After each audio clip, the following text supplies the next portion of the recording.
दोस्तों नमस्कार, मेरे YouTube चैनल पर आपका स्वागत है। भारतीय बाजार के लिए जो खबरें निकल कर आ रही हैं, वो कहीं से भी अच्छी नहीं।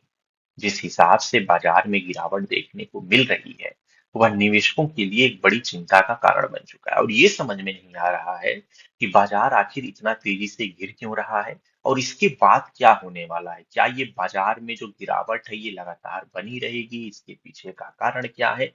आम निवेशक इस बात से बहुत परेशान चल रहा है।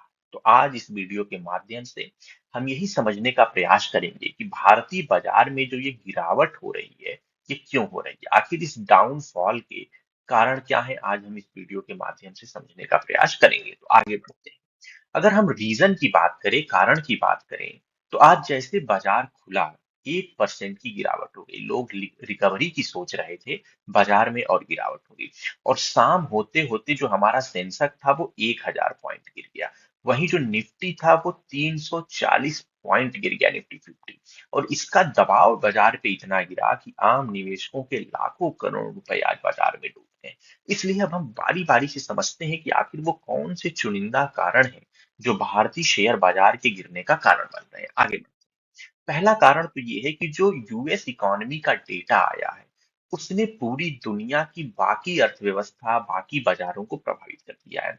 इस बार यूएस इकोनॉमी में जो जॉब डेटा आया है, उसके अनुसार अगर आप ये मेरा ग्राफ देख पा रहे हैं, तो ये जो आपको बिंदु दिख रहा है ना, ये बता रहा है कि यूएस इकोनॉमी में जो जॉब क्रिएशन है, वो बहुत रफ्तार पे चल रहा है। दिसंबर के महीने में 2,56,000 नई नौकरियां वहां पैदा की गई हैं। और इसकी वजह से इकोनॉमी, यूएस की जो इकोनॉमी है वो बहुत अच्छा संकेत कर रही है। तो अब लोगों को ये लग रहा है कि जब इकोनॉमी यूएस की अच्छा कर रही है, तो निवेश तो वहीं होना चाहिए क्योंकि रिटर्न वहां आएगा। इसकी वजह से जो है एक बड़े स्तर पर बाकी बाजारों से लोग पैसा निकाल कर वहां इन्वेस्ट करने, खासकर जो फॉरेन इन्वेस्टर्स होते हैं। और इसके साथ ही एक और जो समस्या आ रही वो ये आ रही कि अगर वहां की इकोनॉमी अच्छा प्रयास करेगी, तो जो फेड है वो जो अगला रेट कट करने की बात कर रहा था, वो शायद न करे और ये निगेटिवली इम्पैक्ट कर सकती है भारत को, क्योंकि जब भी फेड अपने नीतिगत दरों में कटौती करता है, तो इसका फायदा भारतीय बाजारों को मिलता है। और इसीलिए जब भी वहां कटौती होती है, भारतीय बाजार जो है पॉजिटिव रुख अपना लेते हैं और भारत के बाजारों में एक नई लहर दिखाई पड़ती है। लेकिन अब ऐसा लगता है कि जब यूएस इकोनॉमी में अच्छा प्रदर्शन हो रहा है, तो इसका नकारात्मक प्रभाव भारतीय बाजार पर अब साफ साफ दिखाई पड़ रहा है। तो इसलिए जो ये कंडीशन आ गई है ना कि जिस तरीके से अब फेड जो है, फेड बैंक वहां का, जो वहां का सेंट्रल बैंक है, जो रेट कट करने की बात कर रहा था, शायद अब ना करे। और इसकी वजह से भारतीय बाजार पे अब हमको गहरा प्रभाव देखने को मिल रहा है।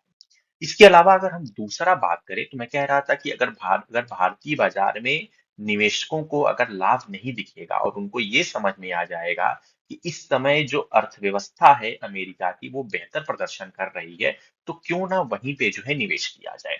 अब इसका आप असर देखिए क्या हुआ है कि इसकी वजह से जो भारत में एफआईआई है, फॉरेन पोर्टफोलियो इन्वेस्टर या फॉरेन इंस्टीट्यूशनल इन्वेस्टर उनको कहिए, इन्होंने सिर्फ इसी जनवरी में जो अभी तक जो है ये 2 हफ्ते बीते हैं, इन्हीं 2 हफ्तों में इन निवेशकों ने 21,350 करोड़ रुपए भारतीय बाजारों से निकाल लिए।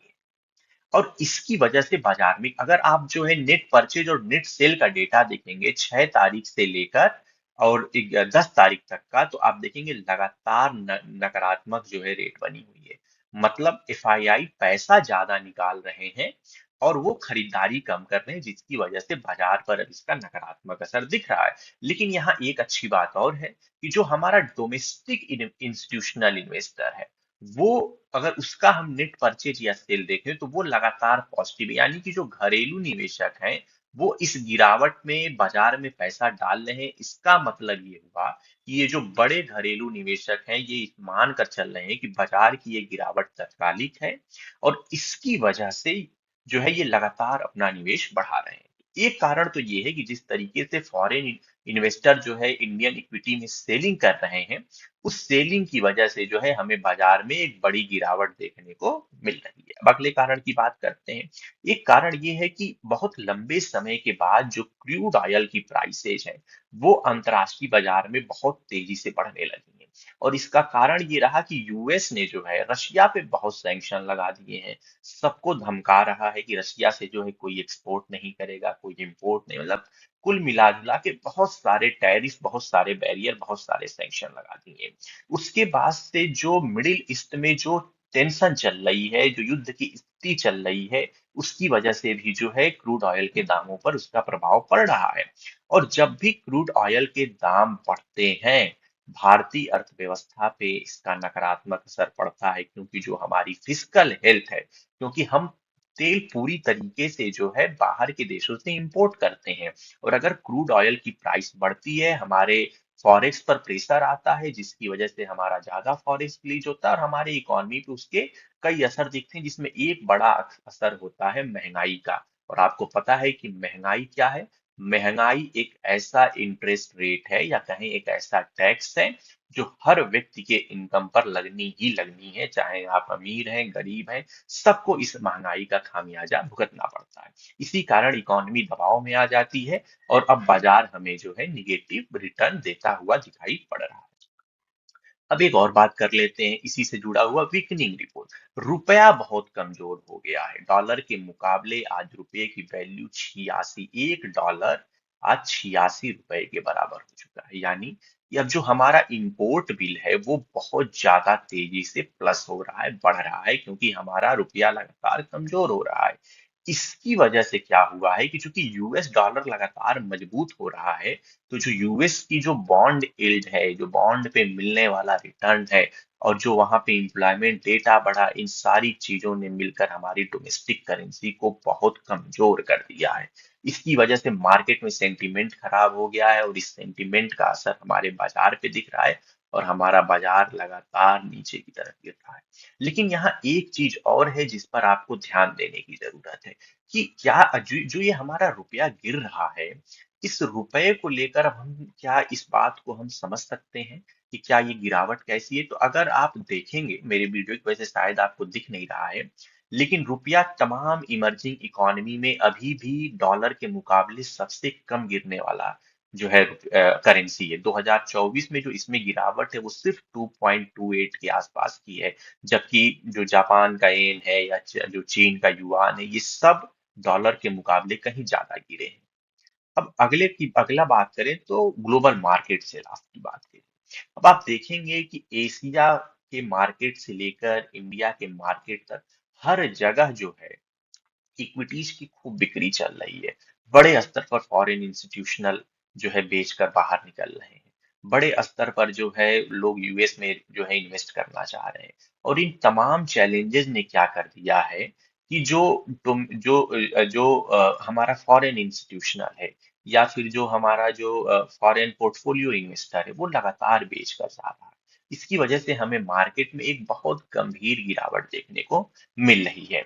अब इसका कारण, अब जैसे अभी एक जो रिपोर्ट निकल कर आई, जिसने बताया कि भाई यूएस इकोनॉमी का जो जो इकोनॉमिक डेटा है वो इतना मजबूत है, जैसे मैं अभी पढ़ रहा था कि G7 के सभी देशों में आज जो है यूएस इकोनॉमी सबसे अच्छा प्रदर्शन कर रही है। उसका फॉरेक्स रिजर्व बहुत अच्छा है, उसका वो जो है आज डॉलर डोमिनेट कर रहा है एक बार फिर। वहां बॉन्ड यील्ड अच्छा आ रहा है। तो इन सारे डोमेस्टिक जो है फैक्टर की वजह से यूएस इकोनॉमी को जहां फायदा मिल रहा है, वहीं बाकी जो है इकोनॉमी से जो है फॉरेन पोर्टफोलियो इन्वेस्टमेंट जो है आउटफ्लो जो है वो बहुत तेजी से बढ़ रहा है। और इसी की वजह से जो है ये गिरावट हमें देखने को मिल रही है। तो ये कुछ कारण हैं जिसकी वजह से भारतीय बाजार में हमें बहुत तेजी से गिरावट देखने को मिल रही है। पहला कारण तो ये है कि यूएस इकोनॉमी में जो हमारा डेटा आया है वो बताता है कि यूएस इकोनॉमी में इस समय हाल फिलहाल की स्थिति में परिस्थितियां बहुत अच्छी हैं, जिसकी वजह से वहां ग्रोथ देखने को मिल रही है। बाकी अगर इसके कंपैरिजन में अगर हम इंडिया को देखें, या फिर हम अगर एशिया के और इकोनॉमी को देखें, तो यहाँ लगातार गिरावट देखने को मिल रही है। अभी भारत के जो जो आया था, अभी आप देखे होंगे, फर्स्ट एडवांस एस्टीमेट आया जीडीपी का, वो भी बताता है कि भारतीय अर्थव्यवस्था में चीजें बहुत अच्छी नहीं हो रही हैं। जीडीपी ग्रोथ गिर रही है।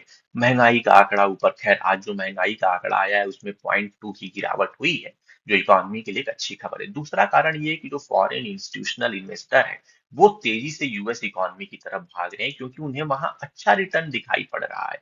इसके तुलना में जो है भारतीय बाजारों में अब उनको जो है वो रिटर्न नहीं देखने को मिल रहा है, जिसकी वजह से वो बने हुए थे। इसके बाद से जिस तरीके से जो है क्रूड ऑयल के दाम बढ़े हैं और इसके साथ जो हमारी करेंसी है रुपया, इसकी जो वैल्यू गिरी है, इसने बहुत हमें नुकसान पहुंचाया है।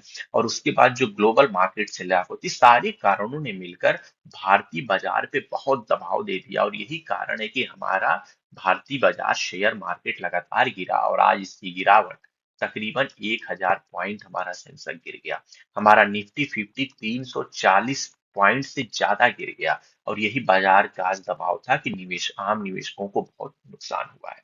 तो यही सारे कारण हैं जिन पर हमने बातचीत की। अगर आपको ऐसे ही तमाम अर्थव्यवस्था के, बाजार के, तमाम कंपनियों से जुड़े, तमाम रोजगार के मसलों पर, तमाम आर्थिक विषयों पर मैं एक शब्द में कहूँ, अगर आपको नई नई जानकारी हासिल करनी है तो आप मेरे चैनल के साथ जुड़िए।